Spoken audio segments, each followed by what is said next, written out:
Hello, everyone, and welcome to today's webinar brought to you by the National Review Institute. I am Adam Novak, the NRI Chief Development Officer, and I am delighted to welcome you to our second webinar of 2026. And we have a fantastic discussion for you today. I want to say quickly, if you have any questions for our panelists, please submit your questions to the Q&A box, and I'm sure they will be answered. And without further ado, I'm pleased to introduce the host of today's podcast, National Review Institute Senior Fellow Catherine Jean Lopez, and her guest, Jenny Bradley Lichter, President of March for Life. Oh my goodness. Thank you, Adam. I'm so grateful to have Jenny here. Jenny, congratulations, first of all, You. for a marvelous March for Life. And I know there's a lot of noise in the news, but you did such a beautiful job of, you and I have been a part of the March for Life for most of our lives.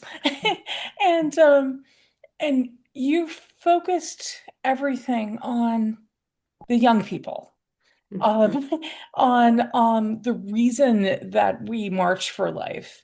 It's a celebration of life. It's obviously the human rights issue of our lifetimes.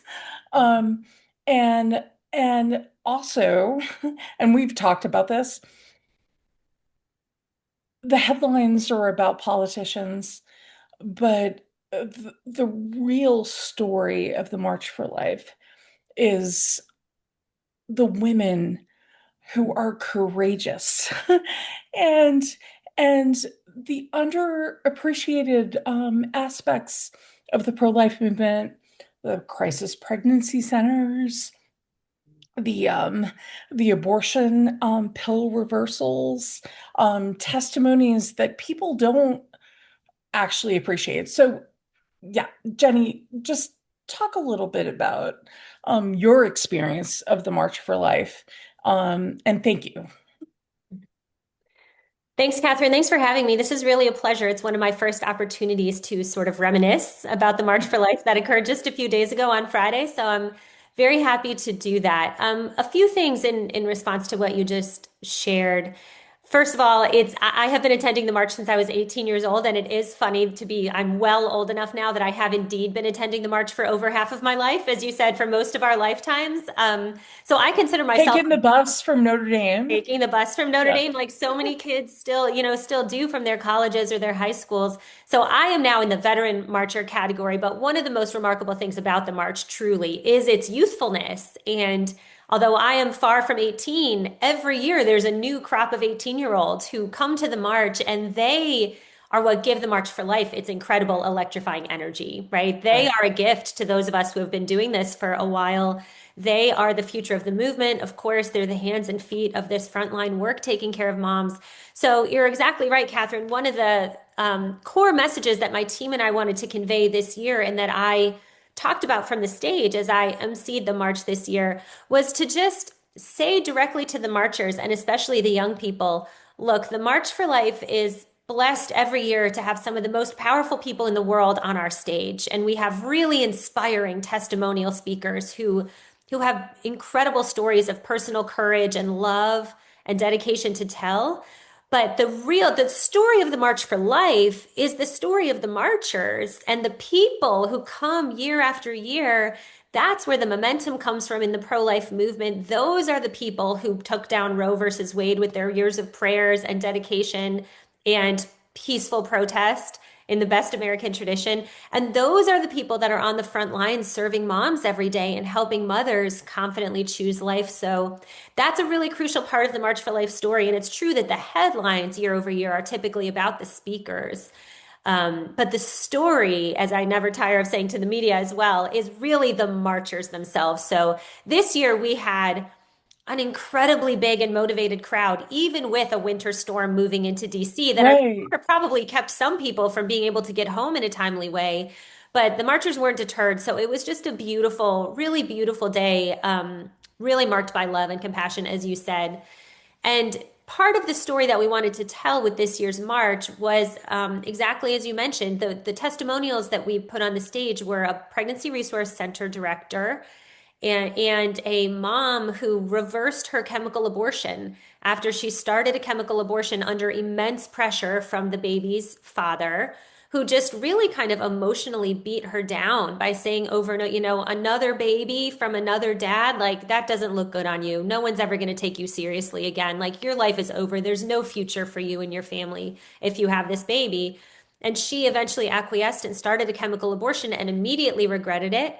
And thanks be to God, Googled her way to Heartbeat International's abortion pill reversal hotline, found a doctor who would prescribe to her the reversal protocol. And she started it soon enough that she was able to save her son's life. And he was born perfectly healthy and is now a thriving little boy. So that's a story that we really wanted the world to hear because it's such an inspiring story about a mother's heart and her love and determination, but also because there are states, believe it or not, that have tried to make the abortion pill reversal regimen illegal, right? To Right. make it either illegal or impossible for doctors or for pregnancy care centers to provide it to women. And Even though that's absurdity. it's just a hormone treatment. Progesterone. Yes. Yeah. Yes, It's the absolutely. simplest thing, the The most simplest natural thing. thing. Right. Yeah. How do you maintain a pregnancy that's on its way to ending, right? Right. You add hormones, right? Pregnancy sustaining hormones. So Sarah's story we thought was so important as a way of pushing back against those states and which are driven by this idea that it's impossible to reverse a chemical abortion and that anyone who says otherwise is lying to women, right? These states are making essentially consumer protection claims, right? And Right. here's living proof. No, it's not impossible. And if you start it soon enough, you can reverse your abortion and save your baby. So her story was so powerful. And the PRC director who we featured, a woman named Debbie Biskey, from a place called Options for Her in New Jersey. They have brick and mortar PRCs, but they also have mobile ultrasound units that they park outside of abortion clinics in, again, New Jersey, a very abortion friendly state.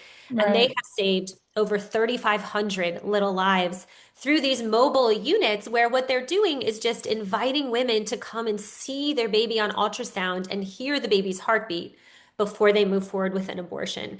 And so many women, people who are moving towards getting an abortion truly want to keep their baby, right? And are mired in this place of not feeling like it's possible or someone is pushing them towards it or they've been lied to about what, their baby and whether their baby is even a real human being, right? Right. But being able to see that little person and hear that heartbeat so often is what it takes for a mom to say, you know what, I'm going to do this. And then they have a relationship already building with a pregnancy resource center that can help them. And that's really beautiful too. So you're exactly right. Those stories are the headlines. They should be the headline stories about the March for Life because that's the kind of work that is saving lives every day. And that's really what the pro-life movement is at its core all about, helping moms confidently rediscover their dignity as daughters of the Lord and confidently choose life, knowing that like they've got this, and that there are people who will help them. Well, and that is the beauty of the March for Life, encouraging women Mhm. and and and telling them that they are so, I mean, women have superpowers Yeah. if if they're accompanied. Yeah. And that's part of the beauty of the March for Life.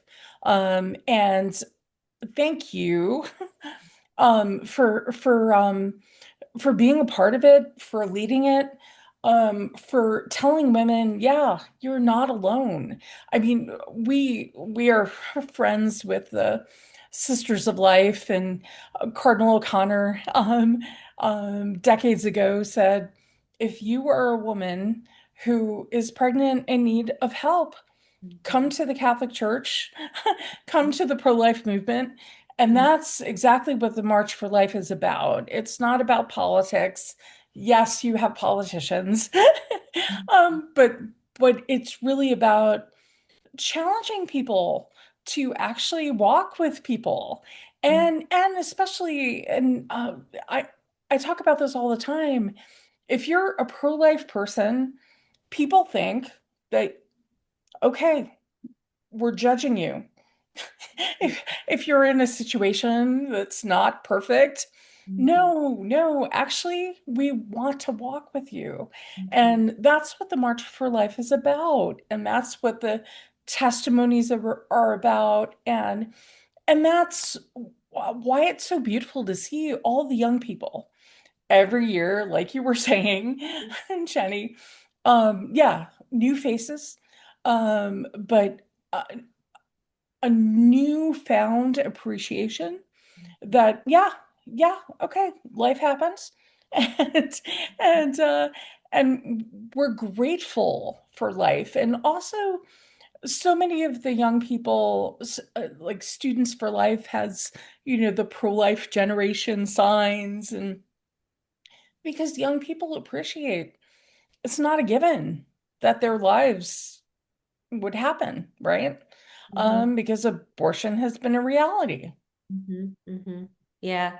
Yeah, that's right. I mean, most of my staff at the March for Life are Gen Zers, right? Like many nonprofits in Washington, we're largely staffed by young people. That's really beautiful for me, in part because they are such good connective tissue for me as a person who's a little bit older now to the way that young people think about and experience and talk about this issue, but also just to see their genuine, passionate conviction about the wrongness of abortion, which in part, and a couple of the young women on my team have talked about this quite extensively internally in our internal meetings, because of their awareness that so much of their generation has been decimated by abortion, right? They know that. They know the data. They are well aware that there are a lot of missing people their age who they otherwise would have potentially met, befriended.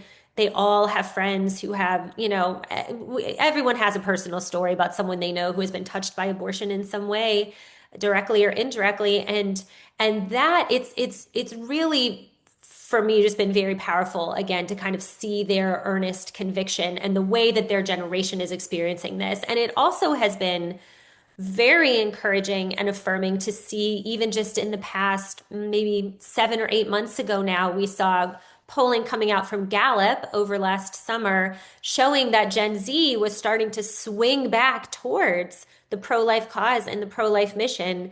That's a real reason for encouragement, I think, and for hope for those of us who have been in this movement.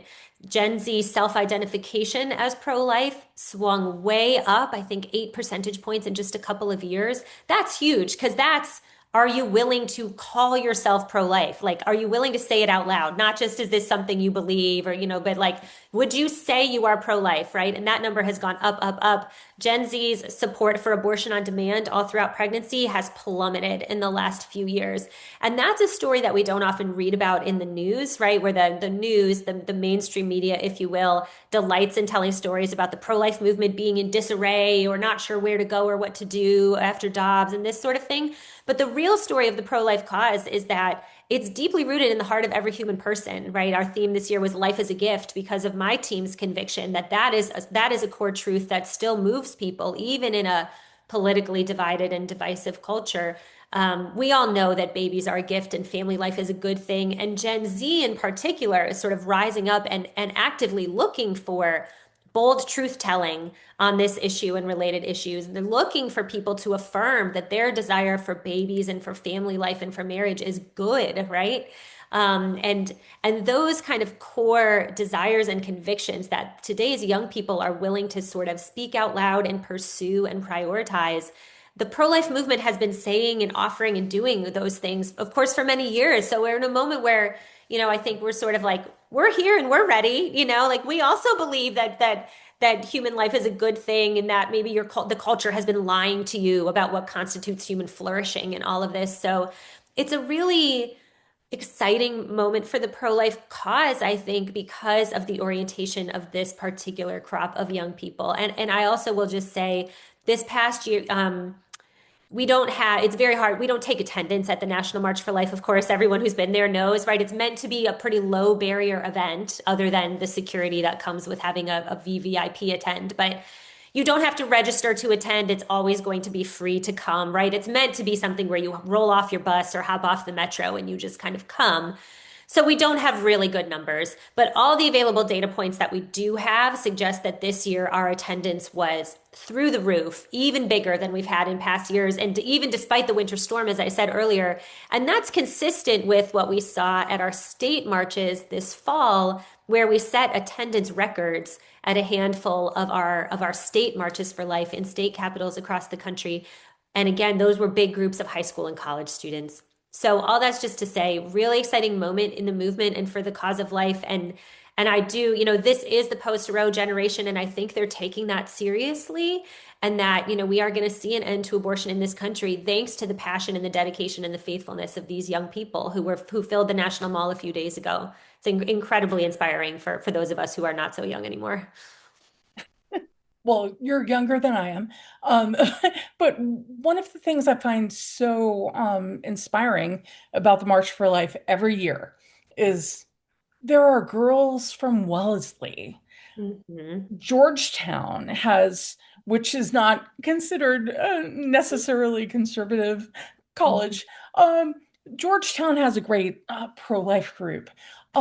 It is so encouraging that young people, like you said, are appreciating that because they see science, science, science, science, right? But also it takes courage. It takes courage to show up at the March for Life. And so that's a beautiful thing. But the other thing is, as you mentioned, Jenny, so the state marches, right? So there's the question of, okay, nationally, what do we do? But you're focusing on the states as well. And so, what has that experience been for you as you've taken over the March for Life? Hmm. Hmm. The state marches have been, I keep using the word inspiring, but that's the best vocabulary that I have to describe what these Right, things are like. right. The state marches have been wonderful. So these were I of course came into my role at the march with a lot of experience of the National March for Life. Again, I'd been attending since I was a freshman in college. I hadn't ever been to a state march for life. I grew up going to my hometown's kind of local stand on the side of the road and hold your pro-life signs demonstrations, but not something like the state marches, which are like little microcosms essentially of the national march, where there's a rally and speakers and then a march around the state house. Typically, they're in state capitals. So I have gotten to attend a number of those this past year. The program is growing. It actually providentially, and I have to tip my hat to my wonderful predecessor, Jeannie Mancini, and the board of my organization. They launched the State March program actually prior to Dobbs. Our first state march was the Right. Virginia State March in 2017. In Connecticut, right? Virginia was the first, and then Oh, Connecticut, okay, I believe. okay. Yep, yep. Started right here in our backyard here in the DMV. But that was born of their conviction that we needed to be more present, kind of helping to organize and motivate the grassroots in the states and in state capitals specifically. That was before the Dobbs case was a twinkle in anyone's eye. But of course, after Dobbs, and coming out of COVID, that program has just grown by leaps and bounds. So really, it's only been a handful of years now that the program has been again, because of the intervention of COVID in particular, that the program has really been kind of fully up and running. We had 16 state marches in 2024. We had 20 last year in 2025, and we're on track for even more this year in 2026. So we're adding several every year as more and more state level pro-life groups reach out to us and say, we want to be marching in our state capital and we'd love to work with the March for Life. And these events themselves, it's so interesting because, again, they all sort of follow the familiar cadence, I guess you could say. And there's a mix of political, cultural, testimonial speakers. There's a concert beforehand. There's the march afterwards. But they all feel a little bit different, which is the beautiful thing about our United States of America and about, federalism, essentially. Because the marches I've been to, when I think of the Connecticut March, there was a lot of seminarians there from a couple of big seminaries that are up in that area, and a big homeschool contingent was what I think of, and a lot of young little kids at the Connecticut March for Life, which was really fun and beautiful. The PRCs up there ran a poster contest, and so you had all of these kids with their homemade kind of hand scrawled posters. It was so fun. Colorado, there were 8 different high schools that kind of collaborated on carrying the banner and leading the march in Colorado. That was a huge march in a state that's becoming less and less friendly to life, essentially with every passing day. but an enormous amount of high schoolers that turned out, and a really big Lutheran church presence as well, actually, at the Colorado March for Life, which was really neat to see. Ohio March for Life has several Christian universities that come, so big college student contingent, and kind of on and on from there. Just getting to know the local flavor of the pro-life community in any given state has been really neat. But again, the core of the message and the work is always the same. And another kind of through line that I have been drawing this year in my own travels is making sure to visit a pregnancy resource center in every place that I'm traveling for a state march. And that's in part because, every place that my organization has boots on the ground, so to speak, I want us to be really integrating into the local pro-life community. So it's important to me to be meeting the frontline people in Lansing or, Columbus or Phoenix, anywhere we're marching, Denver, Hartford, on down the line. But it's also because I want to take every opportunity I can to be thanking the folks who are doing this work on behalf of the March for Life and then lifting up their stories. So we always take care to ask, can we tell your story? And then we're able to kind of help them amplify the work that they do in their local community. And even more beautifully, we just kind of at the end of our fall state march season and moving into next year, we just launched. We have a wonderful gift from the Every Life diaper company. I'll do a little commercial for Every Life, but they've now committed to sending diapers to every PRC that I visit on these trips so that I'm able to bring a big shipment of diapers and wipes to the pregnancy resource centers. And as I've learned from these PRC directors, they all tell me you can never have enough diapers in this line of work, right? Because it's a non-renewable but very necessary resource for all of the moms that they're helping. So that's been a really beautiful partnership too. And I think just really illustrates how everyone in the pro-life movement is really so focused on how can we each, given our own particular charisms and our roles in the pro-life ecosystem, what can each of us bring to the table to be supporting moms and supporting the people who are on the front line supporting moms. The March for Life is never going to run a PRC. That's not our particular charism in the movement, but we do have a lot that we can bring to bear to help the people who are called to be doing that work. And I just love kind of being able to build partnerships across the movement and marshal everyone's particular resources and contributions to make sure that we are all doing everything we can and helping shine as much light as we can on this incredibly important work. So I feel so blessed that I've now gotten to meet kind of a constellation of maternity home and pregnancy resource center staff and volunteers across the country, with more to come this year, because they truly are the hands and feet of Christ. I mean, the work they do is amazing. And again, it's not just the way that they provide material resources to save babies' lives. They really are helping women recover their own dignity and their own confidence and their kind of their natural capacity for motherhood that for so many women has been sort of really beaten down, because of a lot of external factors in many cases. And so it's just really beautiful to see that focus truly on building women back up as well as helping them care for their babies. Well, including Roe versus Wade, which Mhm. isn't a fact anymore, but Mhm. even Ruth Bader Ginsburg said that this created a pressure on women. Yes. And can you talk, Jenny? Um, I'm an alumni of Catholic University in DC, where you worked, and you started this project Mhm. where, again, talking about diapers and um, simple things sometimes. Um, Again, you and I are friends with the Sisters of Life. Mhm. I've been so moved by a couple of things, just Yeah. observing and being around them. First of all, that they celebrate birthdays, because if you have never had a birthday celebrated for you, Mhm. how can you welcome life? Mhm. And so many young women have never, Mhm. especially in their adult lives, but maybe even as children, have never had a birthday celebrated for them.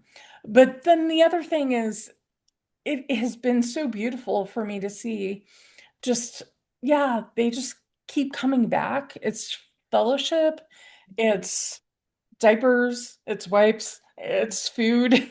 um, uh, these things matter. And when you were at Catholic University, one of the things you made sure, as the Guadalupe project you helped establish, made sure, like, parking spots, and yeah, in addition to the wipes and the diapers and the food.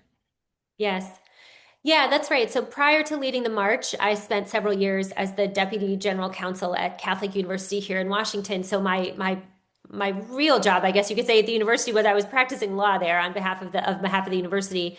But But I in your also spare time, in my side hustle, if you will, yeah, my was I launched and led what we called the Guadalupe Project, and this was something that I initially dreamed up with President John Garvey, the former president of the university, in the waning days of his tenure, which happened to coincide with Dobbs, right? So this was in sort of like mid to late June. Of course, everyone knew or thought we knew what the Dobbs decision was going to say, thanks or no thanks to the leak. So we everyone had some time to prepare, right?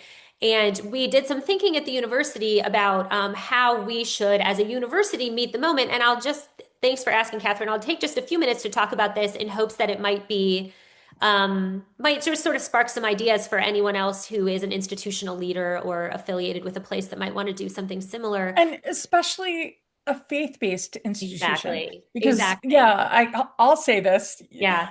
You might not want to say it, but yeah, I remember talking to Christian colleges, Catholic colleges in particular, and they would say to me around Dobbs, Hmm. "Oh, we don't have pregnancies here." Okay, that means you have abortions. Yes. Yes. And Yep. so, yeah, to Yes, be that's more exactly right. sensitive to this. 100%. Yes, you're exactly right. Yeah. So the Guadalupe Project came out of our self-reflection about, okay, how are we as a university? Again, this is another example of just being mindful of what's your particular charism or role in the ecosystem you inhabit. What could we as a university do to meet the moment, the Dobbs moment, the fall of Roe versus Wade? And we kind of reviewed mentally, okay, we don't run a maternity home, and that's not in the cards for the university anytime soon. We're not really a lobbying entity. We do, of course, did a little bit of public policy stuff here and there, but we're not going to be on the front lines of getting laws changed as a university. Kind of on down the line. We're not really fully a social services provider, but there are thousands of people who make their lives at and around the university between students, staff, and faculty. So, what do we owe to them in justice, essentially? And how can we make this university community the best possible place to be bringing children into the world, no matter the circumstances? So, And whether you're that's talking about students, you're talking about correct. faculty, you're Yep. talking about people working in the cafeteria. Exactly. Right. All of those things. Yeah. Whether you're a student in an unplanned pregnancy or a young tenure track faculty member who just got married and is excited to have a baby, or the Latina women who are serving, cleaning the dorms or in the cafeteria. So we did, really exactly as you said, a lot of really practical things that on their own sound so small, but that were things the community was asking for and that ended up being really welcome. So some were the obvious. We extended paid parental leave so that Catholic U became a leader in what it offers to staff and to faculty. That was important, we felt. And I should say, President John Garvey left, his tenure at the university ended a few days after Dobbs, and the new president, President Peter Kilpatrick, enthusiastically embraced the Guadalupe Project. So I was lucky enough to work with two different university presidents who are both fully committed to this work. So we were able to extend parental leave. We did add maternity parking spaces around the campus. CUA is it's a physically big campus. And that I was actually 6 or 7 months pregnant when I started working there with my third baby. So I knew from experience walking from my parking lot to my building where the elevators were always broken. So I'm like trekking up it's like you need to And do what there you can to make also are that. hills. I There remember are that. hills. Yeah, exactly. Yeah. That's right. So the maternity parking spaces, we just added a few around campus, and those were very welcome. We started stocking diapers and wipes and other baby stuff in the campus food pantry. And that actually, at least for the first year or so, was supported by a partnership with another local organization, St. Anne's Maternity Home, which is an Archdiocese of Washington entity. They had essentially a surfeit of diapers and wipes thanks to their own generous donors, and they would just give us their extra, which was another example of a really beautiful partnership for life. So we were making diapers and wipes available for free. We ran a maternity clothing drive. that I remember in particular. One girl, she was a senior architecture student who was pregnant her senior year, and someone sent her to come and talk to me, and she said, I need to be doing job interviews, and I feel so uncomfortable and really like unattractive because she couldn't afford to buy maternity business attire. Right? Maternity Mm, clothes are expensive, business attire is expensive. She wasn't used to wearing suits to begin with, and so we were able to just through this maternity clothing drive that we had run on campus, we're able to find some clothes that fit her nicely. And it just gave her a lot of confidence going into her interviews late in her pregnancy, which was really beautiful. Um, we basically ran an entire comms campaign for students around unplanned pregnancy, in part just to sort of to speak the language of Instagram, honestly, which just like the aesthetic that young people are used to being immersed in is an aesthetic that we very purposefully adopted. And thanks to a tip from the Sisters of Life, who you've mentioned, when I was chatting with them at one point in the early days of Guadalupe, they were telling me how for pregnant women, but especially for college-age pregnant women, where the stakes feel so high if you're in school and you think you're potentially facing the end of your education, they make their decision about what to do with their pregnancy very, very quickly. And the sisters pointed out, especially in DC, where there's a shiny new Planned Parenthood just a few stops down the red line from Catholic U, everyone knows where to go to get an abortion. So they need to know, just like that, where they can go to get help to keep their pregnancy as well, right? To kind of close that information gap, essentially. So the sisters had said to me, you really probably you want to try and make your pregnancy resource materials part of the wallpaper is how they put it. So I thought, well, we'll just plaster it all over the walls. So all these posters, right, have like sort of a QR code about how to find pregnancy resource materials on campus. We borrowed an idea from Georgetown University and put stickers with that QR code in every women's restroom stall on campus so that a young woman could totally privately access information that she needed, and that every girl on campus knows, what's in their bathrooms, of course. So it just says, pregnant, need to talk to somebody, scan, and then you get your info right away. And to your point, I did say to our university leaders a number of times, one of the marks of the success of this project might be more pregnant students on campus because human nature being what it is and our demographics here, even at a Catholic university, there are people getting pregnant. And if we never see that and no one ever hears about a pregnant student on campus, that's a bad sign, right? That's the sign of a right. culture where young women or young men don't feel confident that they're going to be met with love and care, right? And so we wanted to just completely do away with that. And I really was so just blessed and will always remember the experience of just walking with a handful of young women who were pregnant as students who were so brave and super determined, right? Just I'm gonna take care of this baby. I'm gonna get my degree, and the university worked with them hand in hand, and I think that's really beautiful.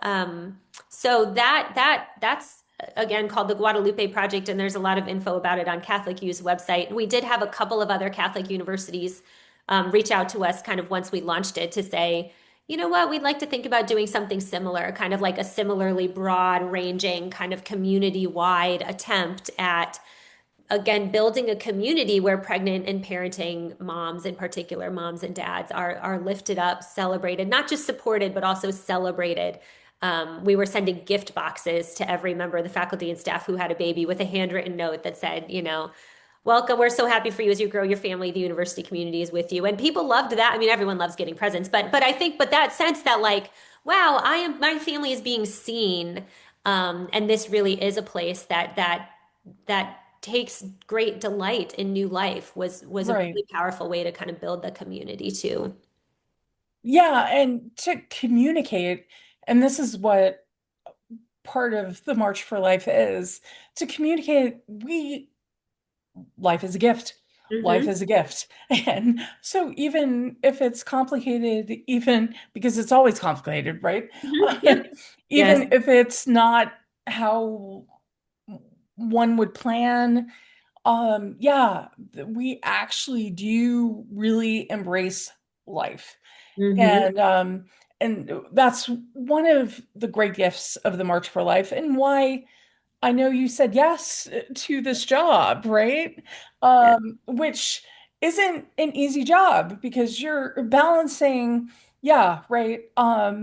you have politicians there, and so people criticize you, and um, and then you have the testimonies that don't get as much attention.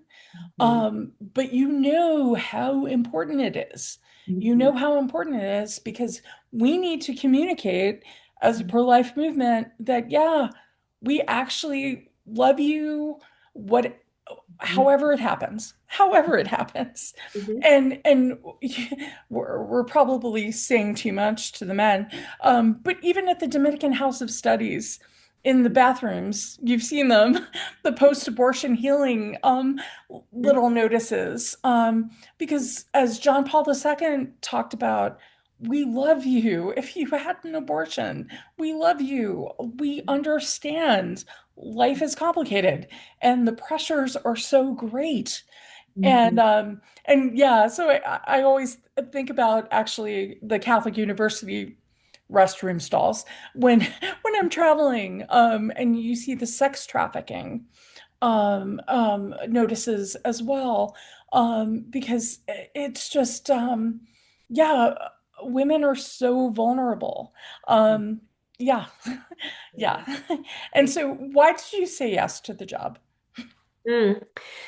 Well, you're right. I guess I should mention, I mean, this has sort of been implicit since I mentioned practicing law, but I practiced law for 15 years before I came to the March for Life. So I was very well, very well along in my legal career and had always been doing pro-life legal work and volunteering and some policy work in the past. But it had never been sort of the cause, the center of my professional life. So this is a professional pivot for me, and I am maybe a rare lawyer who really liked being a lawyer, actually. So And like a mainstream law firm too. yes, yes, yes. Yeah. Yeah. Started in mainstream law firm. Then I did some nonprofit in-house stuff along the way, and I was in the government for a while. So kind of a classic DC career. But this particular this is really it's truly a calling, for those of us who are religious and kind of, for this is a vocation for me. It's really a calling to be doing this work at this particular post-Dobbs moment in time. It just became clear to me when I got over my initial like, oh, but I'm a lawyer. I do something different than this. It just like was really just a matter of a day or two once I kind of started praying about it. To be perfectly honest, it just became clear to me, oh, all of these other things that I've done in my professional work in the past have been preparing me to do this particular work, the policy work I'd done before, the kind of organizational leadership work. Um, the Guadalupe project, right? That was again sort of my side hustle, my totally unrelated thing that I was doing on the side in the last place that I practiced law. But it's also very personal for me. I have three little kids, a son and two daughters, who are part of the post-Roe generation. And I want to be a part of shaping the world and the culture that will shape them, right? They're being shaped right now. My kids are small enough that most of their formation is occurring inside the four walls of our home, our family home. But of course, they're going to go out into the world, right? And they're already receiving cultural messages. And for my daughters in particular, I'm just so aware of the damaging messaging. It's even now, every time we turn around, there's a celebrity saying that she owes her Oscar to her abortion, right?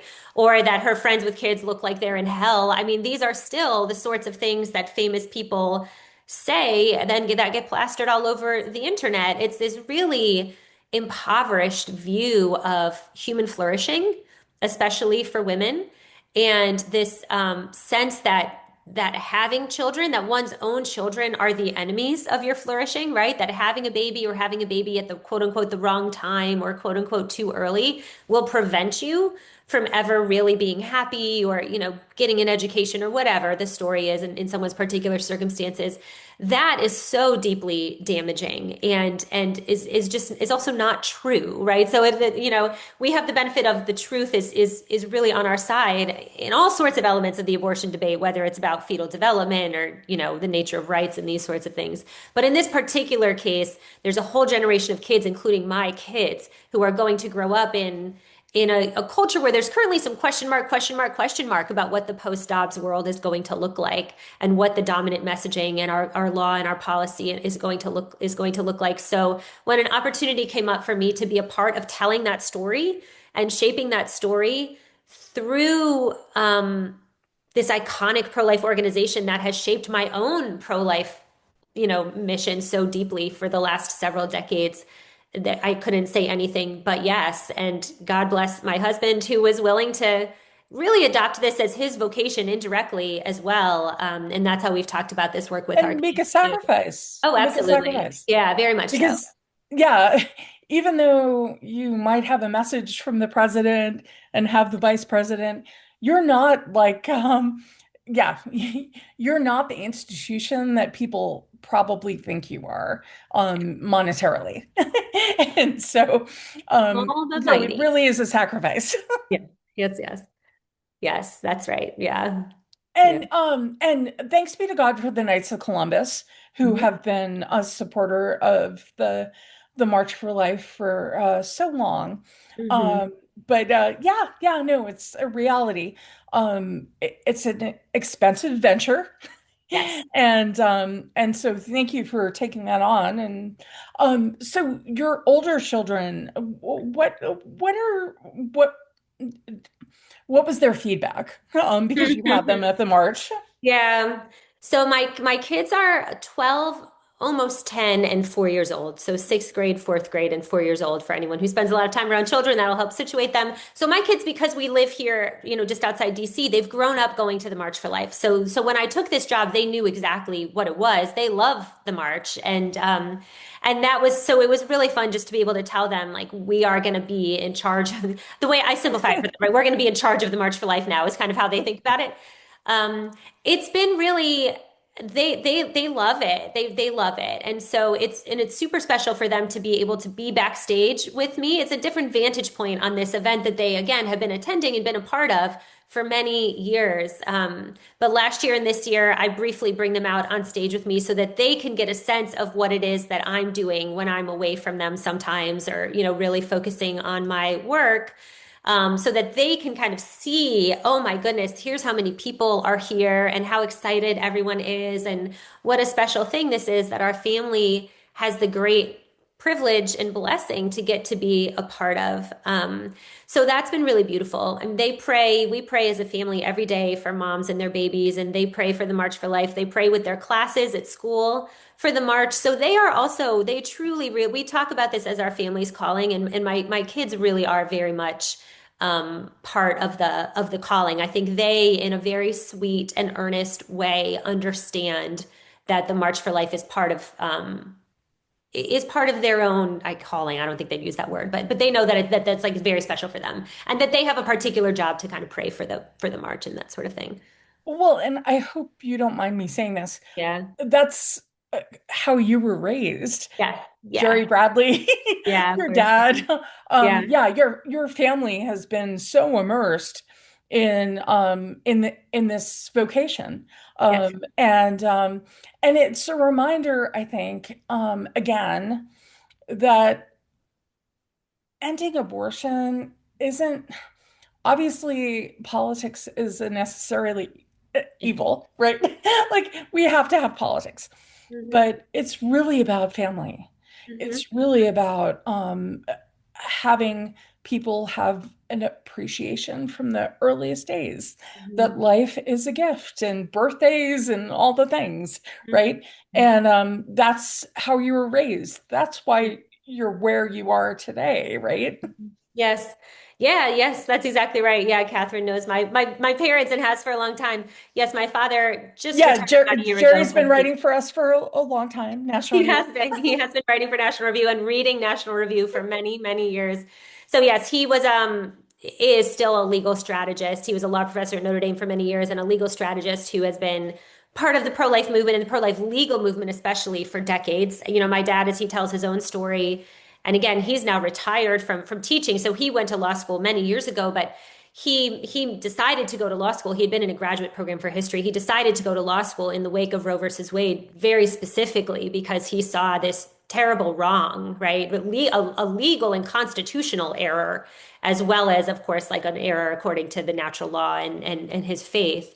And wanted to be a part of righting that wrong. So from the very beginning of my dad's career, this was at the heart of his work, and he really devoted himself to it. And I'm the oldest of 8 children, so my mom was living the culture of life in the home and was a volunteer for pregnancy resource centers. Like her mother had been before her. So I do come from a long line of people who both kind of at the head level and the heart level have been very devoted to the cause of life. And I'm grateful for that because, what we hand on to our children, it does take root. It really does. And something like bringing your kids to the March for Life or to a local pro-life demonstration, that sinks in, right? That's an experience that marks a kid and really stays with them, especially because you can feel comfortable bringing your kids to something like the March for Life because it is so marked by joy, right? There are some Right. protests or events that I would not bring my own children to, just not knowing what the vibe was going to be or the language or the tone. But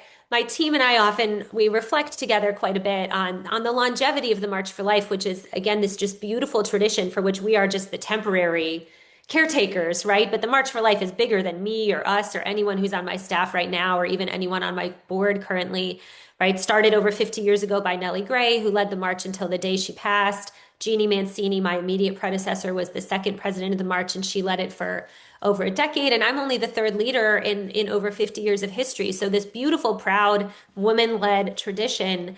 But why has the march persisted, right? And when so many other events, demonstrations, rallies, marches kind of burn hot and then peter out, right? And I think it just really is because of what the March for Life is rooted in. It's rooted in the transcendentals. The pro-life movement is Right. rooted in truth, beauty, and goodness, right?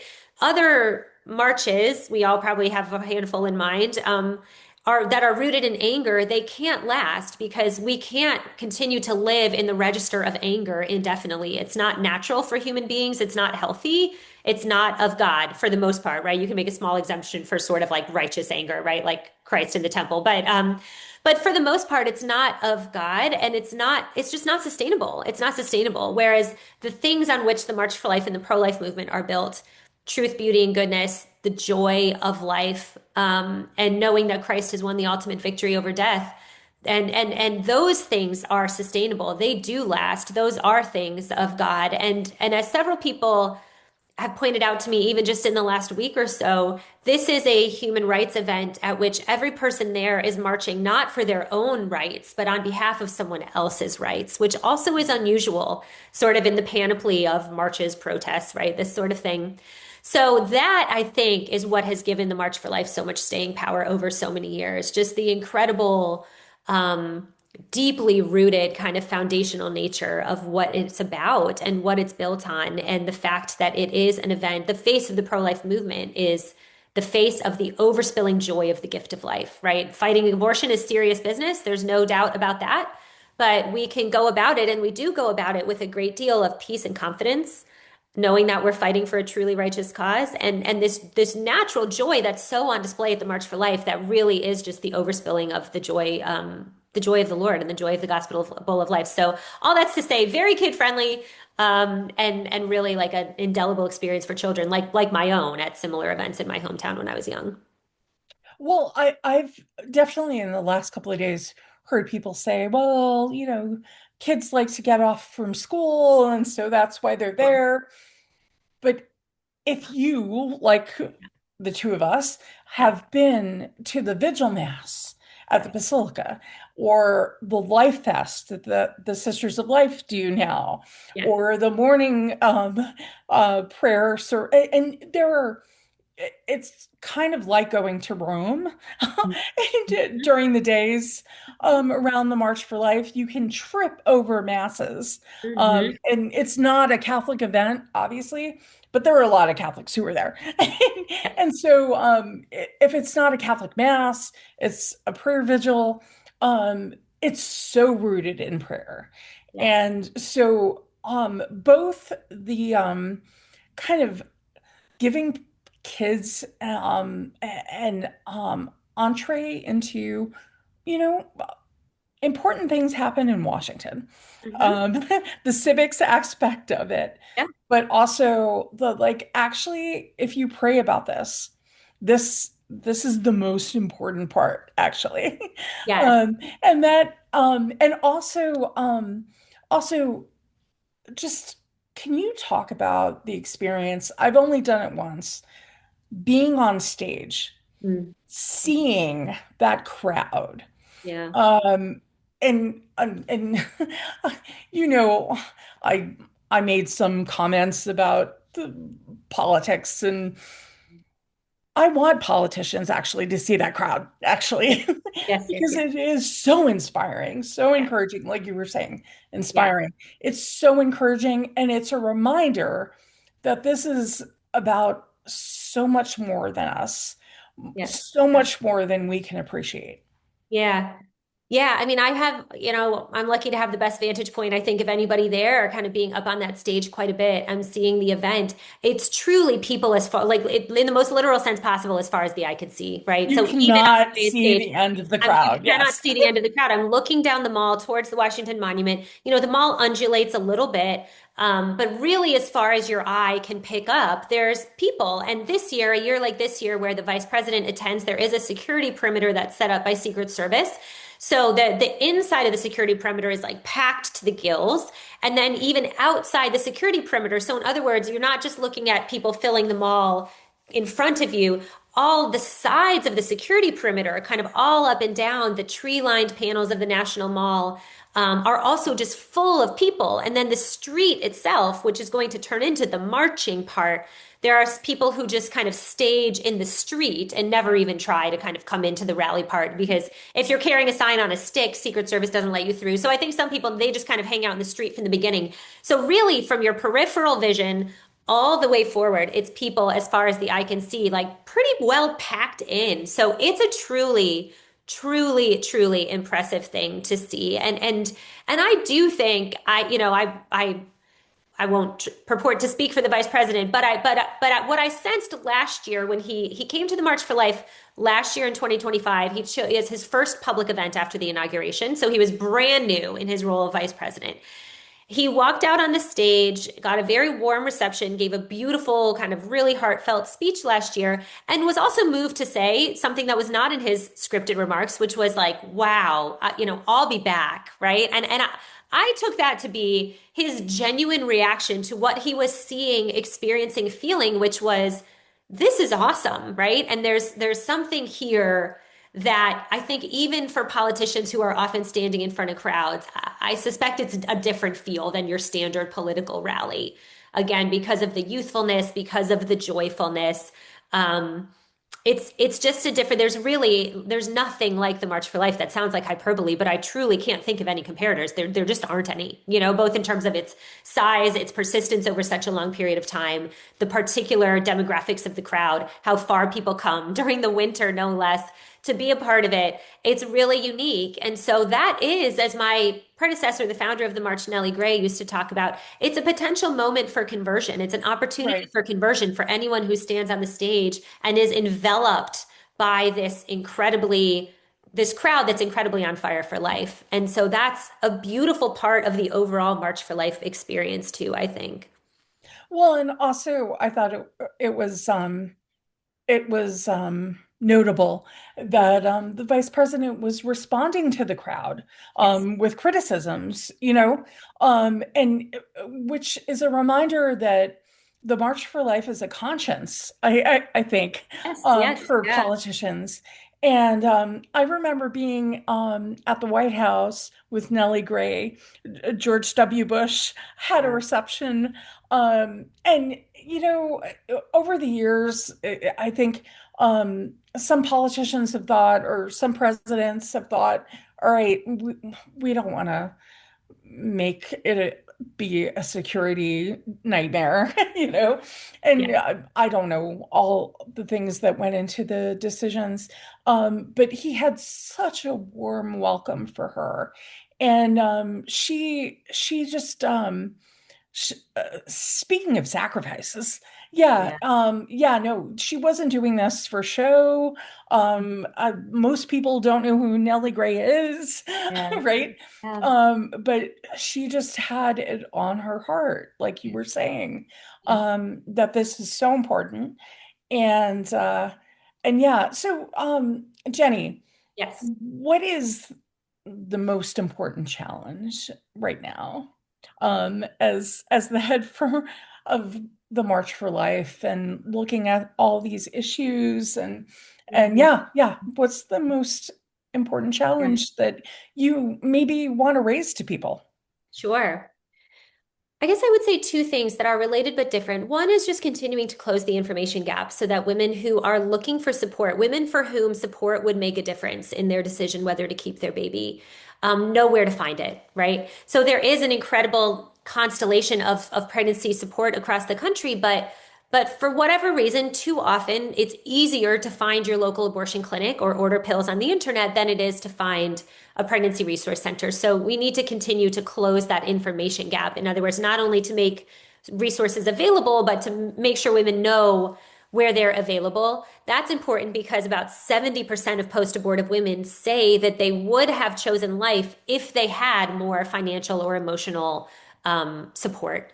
And then number two is something I just briefly mentioned, which is the widespread availability of incredibly dangerous chemical abortion drugs, right? And those are dangerous most obviously for the babies that they kill. And chemical abortion is now the leading form of abortion in this country.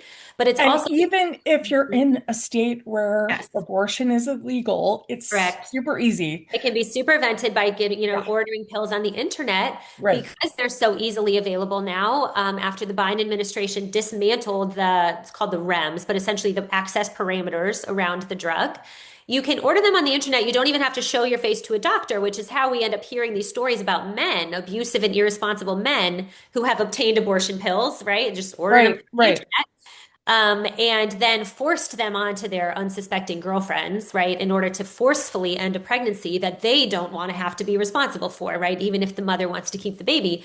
Those stories are incredibly tragic, and they're made possible by the easy availability of chemical abortion drugs. So they, of course, they kill babies. They also harm. We know, thanks to the Ethics and Public Policy Center, nearly 11% of women who take these drugs suffer serious adverse effects like hemorrhages, sepsis, serious internal bleeding, hospitalization, right? And we don't, there's no very good data about that because currently the FDA for the last few years hasn't been requiring adverse event reporting.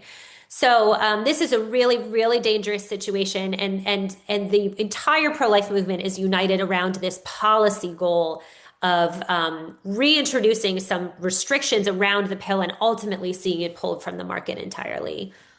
Well, I always make the point to people that movie Unplanned about Abby Johnson, who was a Planned Parenthood director in Texas. It was rated R Yes. because Yes. of the abortion in her bathroom. Yeah. And that, yeah, that's not right-wing propaganda. That is just reality. So even if it's not the worst of circumstances, it's cruel. Oh, It's absolutely. and this is something that we should be able to build coalitions on. And Yes. yeah, that's one of my prayers for the March for Life, that people will really appreciate life is a gift. We Yes. love them both. Yes. Like Absolutely. this is really actually about human rights. This is Yes. not about politics. And so how can people support Thank you. your work?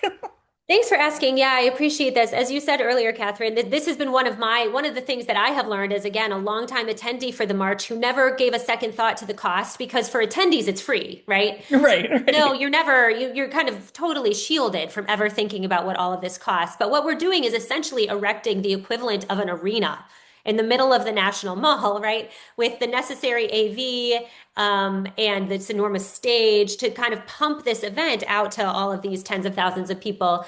So, all that's to say, this is an extremely costly event to host. So, we are very grateful for any financial support that can help my little organization give the gift of the March for Life to the pro-life And movement. it's not only the January event, Correct. it's And the all state these March state program. events. And I That's have to right. say, even though in recent days, like maybe criticize the vice president, he gave a beautiful speech after Dobbs in Ohio at the Ohio March for Life, where I thought, look, if you don't agree with us and you're just passing by the Capitol, all right, Yep. you might give it a second thought.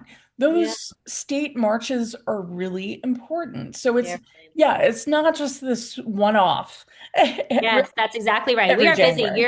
year round, marching for life across the country. I will be back on the road this spring, marching for life from coast to coast. So folks can find us at marchforlife.org, and there's a donate button right on the homepage. So yeah, really grateful for any support. We truly can't pull off this event on our own. It's for the entire pro-life movement and needs to be supported by the whole pro-life And movement. it's more than that. It's about who we are Yeah, as Americans. yeah, We absolutely. welcome life. We're generous. And we don't want women to be alone. And we Yeah, also want men to step up to the plate. yes. And you and I are both Catholic, and at the end of the Second Vatican Council, Paul VI talked about how women need to hold back the hand of man who might destroy civilization. And Yeah, so, yeah, no, there's something important. There's something, obviously, yeah. there's something important about motherhood. And that we can all work together to make sure that our civilization is more hospitable to life. And you mentioned, and I have to give this back to Adam Novak in a moment, but you mentioned, we talked about being on stage and seeing that endless crowd. But also the coolest thing is the march is so disorganized. Uh, and Mhm. you sometimes never know where the beginning of the march is. The march itself, yeah, not the Yeah, rally. exactly. Mhm. Just being lost in the crowd Yes, is really cool too, it's really cool. because you see the joy that you were talking about, Jenny. And so, Jenny Bradley Lichter, thank you so much. And Adam Novak, come back. As you wish, Catherine. Thank you very much, Jenny, and thank you, Catherine. This was a fantastic discussion. As we conclude, I just want to share a few updates. First, we are absolutely so grateful to all of you who support the National Review Institute. Our work depends on your generosity as we advance America's founding principles through our advocacy journalism. If you would like to learn more about how to support NRI, please go to nrinstitute.org and click Give to NRI. Second, we have just opened registration for the first of 7 in-person events we're hosting in honor of America's 250th anniversary. The event focused on individual liberty will be held in New York City on March 31st. It will feature incredible speakers like Seth Dillon of the Babylon Bee, author Jonathan Turley, and many of our favorites from National Review and National Review Institute. Registration is free and sponsorship opportunities are available.